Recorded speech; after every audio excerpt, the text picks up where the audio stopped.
A special thank you to each of our subscribers who make this channel possible. Here's today's story. In a significant electoral victory that signals Moldova's continued alignment with the European Union, President Maia Sandu has secured a second term in office, defeating her pro-Russian rival Alexandr Stoianoglo in a closely contested runoff election held on November 3, 2024. With nearly 98% of the votes counted, Sandu garnered approximately 54% of the total, while Stoianoglo, backed by the pro-Russian Party of Socialists, received 46%. This election follows a recent referendum in which Moldova narrowly voted in favor of closer ties with the EU, despite claims of Russian interference dominating the political landscape. In her victory speech, President Sandu emphasized the importance of preparing for the upcoming parliamentary elections next summer, stating that her administration would work to preserve democracy and serve as a leader for all Moldovans. "I have heard the voices of both those who voted for me and those who supported my opponent," she said, reinforcing her commitment to unifying the nation. Sandu's administration has been a strong advocate for Moldova's goal of EU membership by 2030, positioning the country firmly in the Western Bloc. Conversely, Stoianoglo expressed a desire to balance relations with both the West and Russia, promising to revive cheaper Russian gas supplies and indicating a willingness to meet with President Vladimir Putin if the public desired such engagement. "I voted for a free, stable, and flourishing Moldova that develops in harmony based on relations with both the West and East," Stoianoglo stated after casting his ballot.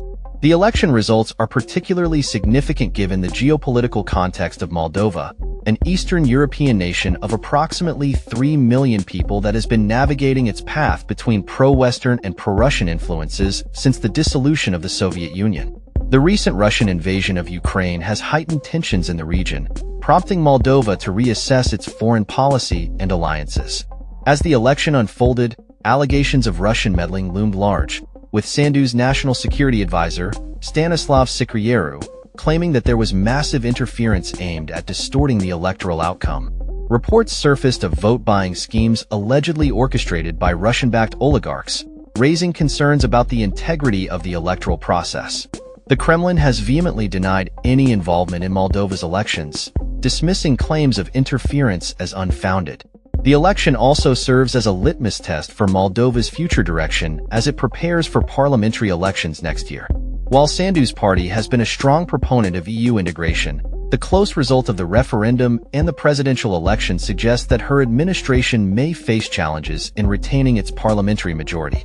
During the campaign, Sandu portrayed Stoianoglo as a Kremlin sympathizer, framing the election as a critical choice between a stable future in the EU or a return to uncertainty under Russian influence.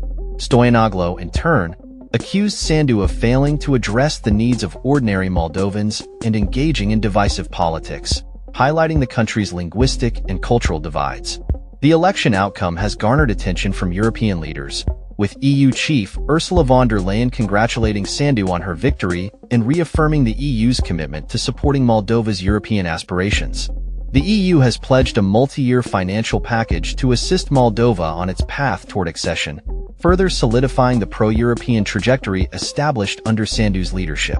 As Moldova navigates these complex geopolitical waters, the implications of this election extend beyond its borders, impacting regional stability and the broader dynamics of EU-Russian relations. With Sandu's re-election, Moldova appears poised to continue its push for deeper integration with Europe, while remaining vigilant against external influences that seek to undermine its democratic processes and sovereignty. That's all for this story. We upload videos every day covering many different subjects, so hit that subscribe button to stay informed. Thanks for watching.